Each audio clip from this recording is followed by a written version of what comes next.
Christopher Bell won the Coca-Cola 600. What? Oh, they didn't go six. The Coca-Cola 373.5? Okay, got it. Christopher Bell won the Coca-Cola 373.5 tonight. Yes, it was a rain-shortened race. Rain was not on racing side tonight, or Kyle Larson's side. We'll talk about that later. But yes, Christopher Bell picked up his second win of the season. This time it was a rain-shortened race. The Coca-Cola 600, one of NASCAR's crown jewels, got spoiled by rain. So, yeah, it's unfortunate. I only got to, fully pay attention for, 75 laps because of the Indy 500 and Larson and whatnot. But rain ultimately just was really mean today.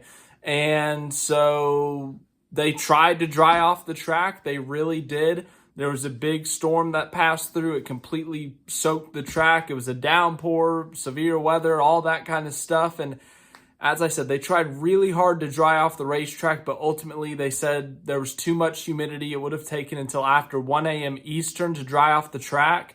And so ultimately NASCAR pulled the plug on this race a little bit early. We did get to the halfway point, though. We got to the end of stage 2.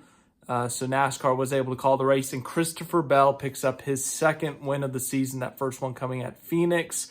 But yeah, as I said, I missed a majority of this race. I thought I was going to get to catch the majority of the second half of it because they seemed like they were committed to rerunning this thing, but ultimately the humidity said otherwise.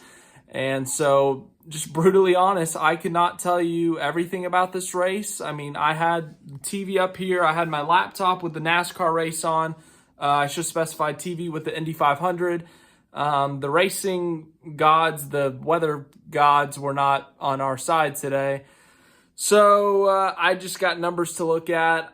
From the last 75 laps, the racing looked decent. Byron and Bell looked really good. Keselowski looked good.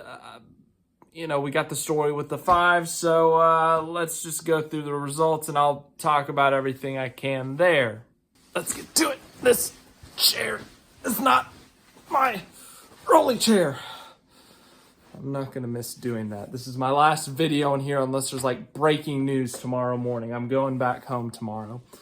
Christopher Bell, as I said, is your winner, his second win of the season. This has been a very inconsistent season from this team.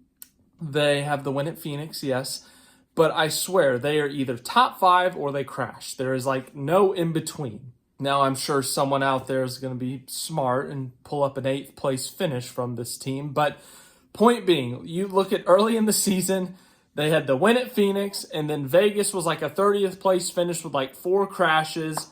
They had the runner-up at Coda, and then they crashed at Texas. This is a very inconsistent team, but they need to get some footing. They had the top 10. I think it was at Darlington, maybe. Maybe it was Kansas. I can't remember where. But now they have this. They have a win. They led 90 laps tonight. They won stage 2. Technically, they won stage 3 because the race was called early. So the final results were your results from stage number 3 as well. So Christopher Bell picks up 7 playoff points today. That is huge for his playoff hopes, just because, as I said, they've been so inconsistent. So they're not in the top 10 regular season standings. And that is going to cost them ultimately when it comes to playoff points. So you got to win stages, win more races to make up for that. And tonight they did just that. Big win for him, big win for that 20 team. Brad Keselowski finished second. He had a lot of speed at the end of this race. He was catching up to Bell, really putting a lot of pressure on Christopher Bell before that caution fell. And he could have had a shot to win back-to-back Cup Series races, Cup Series points races, I should specify. But Brad Keselowski, once again, this is another race that RFK's been fast at the intermediates. They had a really rough start to the year, but these past few races, they got that speed that they were shown in 2023. Keselowski won at Darlington. Buescher was in contention for the win at Darlington. Obviously, Keselowski runner-up here tonight. You look at Kansas. Chris Buescher was in position to win that one as well. This team's starting to figure it back out, both the 6 and 17, and they are once again looking like consistent contenders in terms of race wins. Maybe another deep playoff run in the cards for one of these 2 cars. So another great run for RFK and Keselowski, and I mean all of them, not just figuring it out these past few weeks, but specifically at the intermediates as well. You look at the runner-up for Keselowski at Texas. You look at Darlington. Both of them were really strong, as I said, with Buescher at Kansas. And then tonight here at Charlotte. So the intermediates, really good to see them have speed there. Third place, William Byron won stage one in this race. Led about 40 laps, I want to say. First stage win of the year. That's shocking to hear. I know this team, they have 3 wins on the season. They're top 5 in points, but this is only their first stage win, which is a little bit surprising, but good run for him. A lot of good points. And when your teammate did not race tonight and he was leading the regular season points, a great opportunity to pounce, gain a spot in the regular season standings. Kyle Larson ends up with 0 points. We'll talk about him later. Fourth place, Tyler Reddick. What a day it was for him. They failed pre-race inspection too many times, and so therefore they did not get to qualify. They did not get pit stall selection. They had to start dead last, and they had to do a pass-through penalty on lap 1. And so all of that, and they didn't even get a full race. They only got 373.5 of the 600 miles, and they still finished 4th. That's pretty impressive. So Reddick's been killing it at these intermediates this year. Should have won Texas. Just things didn't fall his way there. Had winning speed at Vegas. Really good speed at Darlington. Dominated that race, obviously. But Tyler Reddick, once again, really good speed at an intermediate track. And they're figuring it out. They're going to get an intermediate win this year. Mark my words. But great speed from them again. 5th place, Denny Hamlin. No shock to see him up there. Great day for him. Same thing I said about Byron with Larson not racing. A great opportunity to get a lot of points today, jump up in those regular season standings. 6th place, Ty Gibbs started on pole, led 75 laps in this one. Another great day for Ty Gibbs in his sophomore campaign. He's getting closer to that first win. I thought tonight would be a great opportunity. We've seen a lot of first-time winners in the Coca-Cola 600, but ultimately it just was not in play tonight, just with the race being short and all of that. But a great night for Joe Gibbs as a whole. 7th place, Chase Elliott. Another good day for him. Another good day in an intermediate. You know, they had really struggled there last year, but last year was such a weird year. But the win at Texas, the 3rd place, 4th place at Kansas, and then the 7th tonight. 8th place, Ross Chastain led 10 or so laps in this race. Good race for him. 9th place, Alex Bowman. Once again, another top 10 for Alex Bowman. Just super consistent in the top 10. Has not quite broke through to be consistently top 5 or even race winning speed. He got close at Dover, but it's in another top 10 for Alex Bowman. 10th place, Josh Berry. Really good run for him with all the noise around Stewart-Haas Racing, which we might hear something this week on that. It's really good to see them still performing well. We've seen Gregson perform really well this year. We've seen Barry at times, especially the last couple weeks. I think he has 3 or 4 straight top 15s. So great to see him performing well. We've seen Briscoe perform well. So while there's a lot of bad noise around Stewart-Haas Racing, it is still good to see them perform well despite all the distractions. Bubba Wallace, 11th. I saw him in the top 5 for a bit there. Not sure what happened really late in this race. Same thing with Truex. I saw him up front for a bit. But all 4 JGR cars in the top 12. 13th, Justin Allgaier. We're going to talk about this one, so settle in. Justin Allgaier, what a job for him. Now, he knew this was coming. He knew this was a possibility. Kyle Larson raced in the Indianapolis 500 today and ultimately finished 18th. But there's a lot more story than just that. I talked about Larson's full day. If you want to go check that out, go for it. Have fun. But just the different aspects that you can look at this story. If we look at the Allgaier aspect, it was about a year and a half, 2 years ago that it was announced that Kyle Larson would be running in the Indianapolis 500, and you have to factor a lot of things in. Everything has to go exactly as planned in order for Larson to race at Indy and Charlotte. And, nothing went right in terms of the scheduling. The race was supposed to start at 12:45 Eastern, and, it started at 4:45 Eastern. And with the Cup Series race supposed to start at 6, that meant that the possibility that has been discussed for weeks, months, ever since the announcement, what if there's rain at Indianapolis? What is Kyle Larson going to do? Is he going to stay at Indianapolis? Is he going to leave early to go to the Coca-Cola 600? Well, they ultimately decided to stay in Indianapolis. And here's the thing. There's a lot of people mad at this, saying, oh, how dare you not go to a crown jewel NASCAR race? How dare you? Guys, it's the Indianapolis 500. The Coca-Cola 600 is a big race. Do not get me wrong. But this is the Indianapolis 500. In my list, that is at worst the second biggest race in the world. I'd say either that or Le Mans is the biggest race in the world. Just objectively. That's just how I feel. So maybe that's not objectively. You get my point.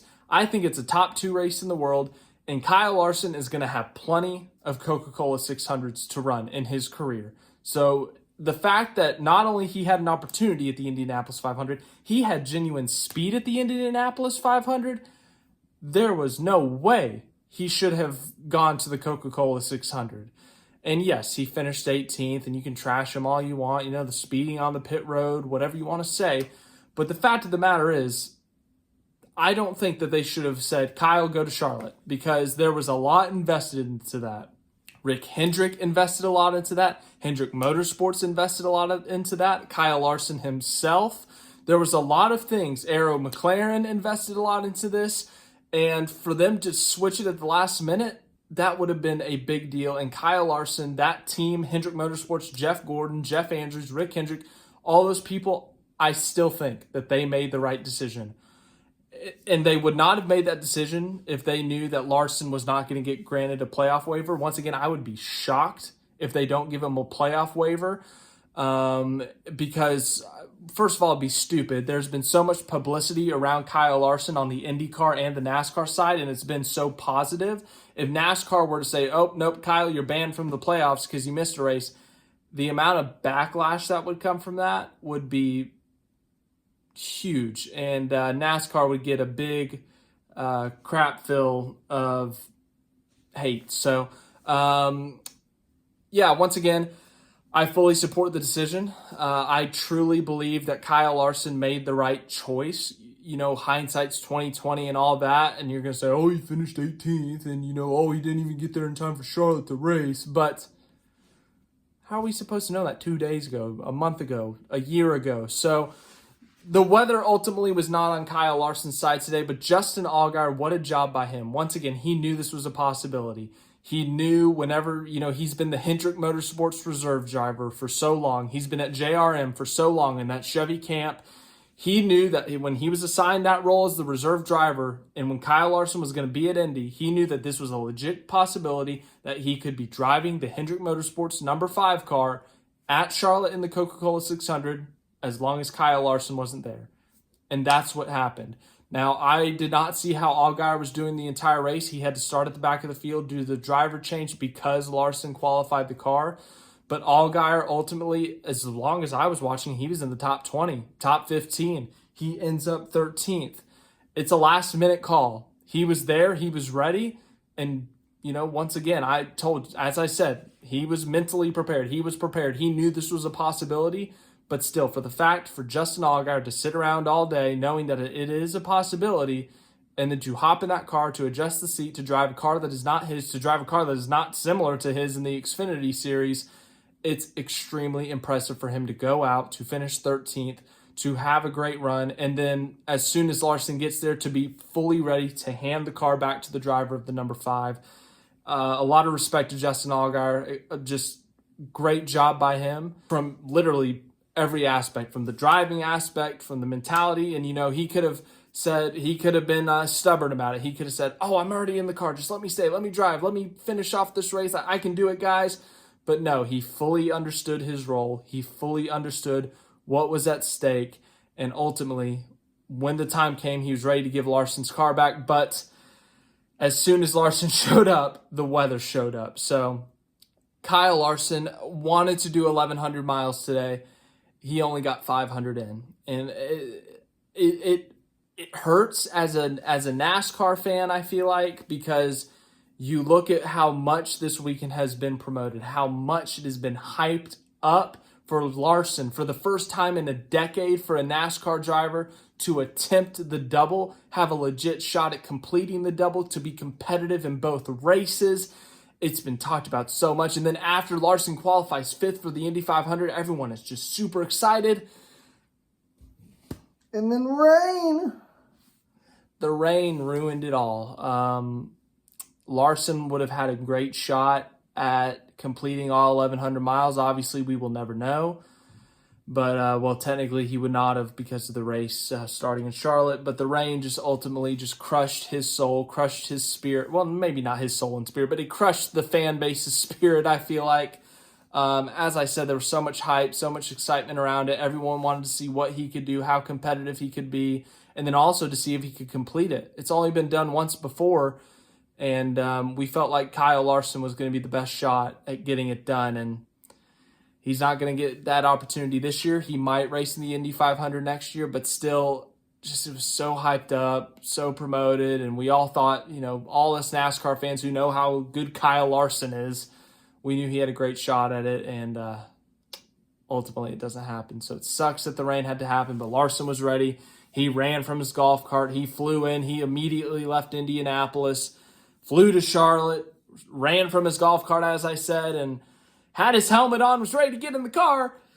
Rain again. Mother Nature had it out for Kyle Larson today. So, yeah, very unique weekend for the 5 team. But it did give us these 2 really cursed graphics, as you can see here with Allgaier in the 5, and then last week with Kevin Harvick in the 5. So I guess that's fun. 14th, Joey Logano. 15th, Kyle Busch. 16th, Michael McDowell. 17th, Todd Gilliland. 18th, Daniel Hemrick. 19th, Eric Jones. 20th, Austin Cindric. 21st, Carson Hocevar. 22nd, Justin Haley. 23rd, Prosper, Texas' own Chris Buescher. Was up in the top 10 for a bit. Not exactly sure why he was 23rd, but he did crash in practice, didn't get to qualify. He was up into the top 20 pretty quick in this race, so good job by him. 24th, Daniel Suarez. 25th, Chase Briscoe. 26th, Ryan Preece. Austin Dillon. 27th. 28th, Shane Van Gisbergen. His first non-super speedway oval start. His first NASCAR crown jewel event, and did not get to quite complete it due to the weather. So he completed 673.5 miles this weekend, as did Kyle Busch, Ty Gibbs, Chase Elliott, just to name a few of those guys. Jimmy Johnson, 29th. Did he cause any crashes tonight? Is this his second crash-free race of the next-gen era? If so, good job, Jimmy. 30th, John Hunter Nemechek. Hey, Jimmy Johnson beat one of his teammates. Good for him. 31st, Ricky Stenhouse Jr. 32nd, Harrison Burton was involved in a single-car incident. 33rd, Zane Smith. 34th, Kaz Grala. 35th, Corey LaJoie. 36th, Ty Dillon. 37th, BJ McLeod. Ed, this is weird. He drove the number 66 car today. Did not see that coming, but hey, get loud for McLeod. I don't care if it's in the 66, the 78, or the 193. We get loud for McLeod here. But he was involved in a single-car incident, had some damage to the car. Noah Gragson finished 38th, was involved in an incident. I can't remember if it was Stenhouse or someone that he kind of rubbed up against, spun to the inside wall and crashed. 39th, Ryan Blaney, the defending winner of this race. He just lost it, smacked the wall, and it destroyed his car. And then 40th, JJ Yeley had some kind of mechanical failure in the NY Racing machine. But yes, let's try this again. All right, chair. Okay, close enough. Sweating a bit. I just showered and everything. God almighty. Yes, Mother Nature was against NASCAR today. Mother Nature was against motor racing fans, I guess. Those of us who wanted to see the double get completed, we did not even get close. So hopefully Larson gets another attempt at it at some point. But it was a fun try. It was fun. All the hype, all the excitement. It's still fun. But ultimately, it's very disappointing for it to not happen. But Christopher Bell is your winner of the Coca-Cola 600, the holy religious holiday, whatever I called it, of motorsports. I still enjoyed it, but definitely a bit of a letdown. Next week is Gateway for the NASCAR Cup Series. The Xfinity Series will be at Portland, so that'll be fun. But as for everything else, I'll let you guys know. I'm traveling tomorrow, so if there's any big news and I missed it, I apologize. But I should be home Monday night, so probably know the Monday after tomorrow. That'll probably be on Tuesday just because I'm traveling all day, guys. So you got to give me a break with this. And then Tuesday I'll be home. I'll be home for a while. No massive delays, I hope. But once again, I will keep you updated. Thank you again for watching.